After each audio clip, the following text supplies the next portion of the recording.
فرمایا کہ اللہ کے علم میں ابتدا ہی سے 12 مہینے تھے. عند اللہ 12 شہرا فی کتاب اللہ یوم خلق السماوات والارض،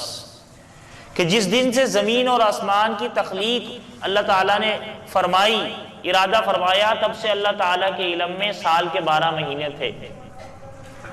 لیکن ان 12 میں منہا 4 حرم، 4 مہینے حرمت والے ہیں، عظمت والے ہیں، فضیلت والے ہیں.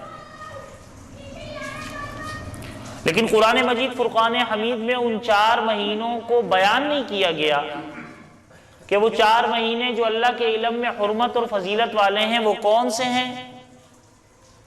لیکن حدیث مبارکہ نے ان 4 مہینوں کو بیان فرمایا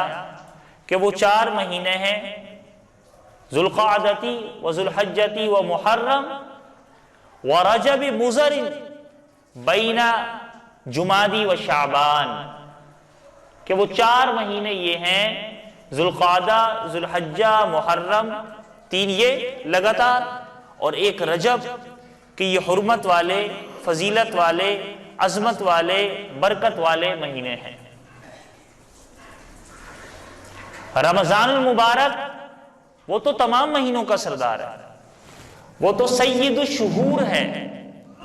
مہینوں کا سردار، مہینوں میں سب سے افضل. لیکن اس کے علاوہ جو مہینے ہیں ان مہینوں میں حرمت کے اعتبار سے، حرمت کا مطلب یہ ہے کہ اسلام سے پہلے بھی دیگر ادیان میں، دیگر آسمانی مذاہب میں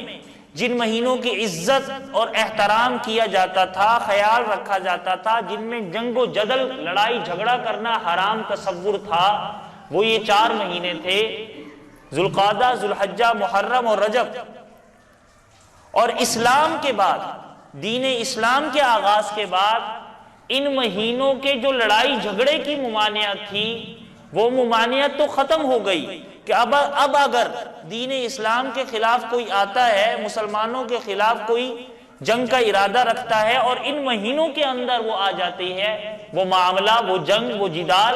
تو مسلمان اپنے دفاع کے لیے ان مہینوں کے اندر بھی جنگ و جدال کر سکتے ہیں. لیکن ان مہینوں کی عظمت، ان مہینوں کی فضیلت، ان مہینوں کے عبادات اور اعمال کا ثواب باقی مہینوں سے زیادہ ہے. وہ عظمت اور فضیلت برقرار ہے،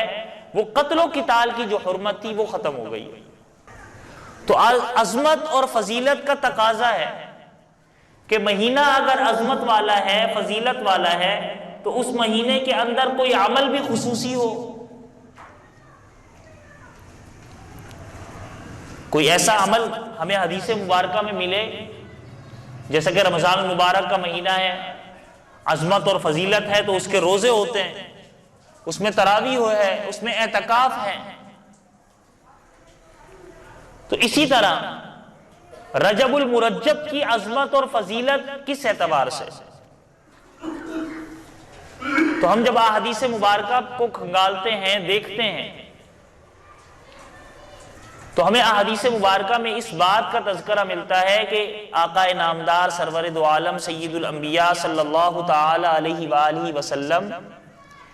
رجب کے مہینے سے ہی رمضان المبارک کے مہینے کی تیاری شروع فرما دیا کرتے تھے.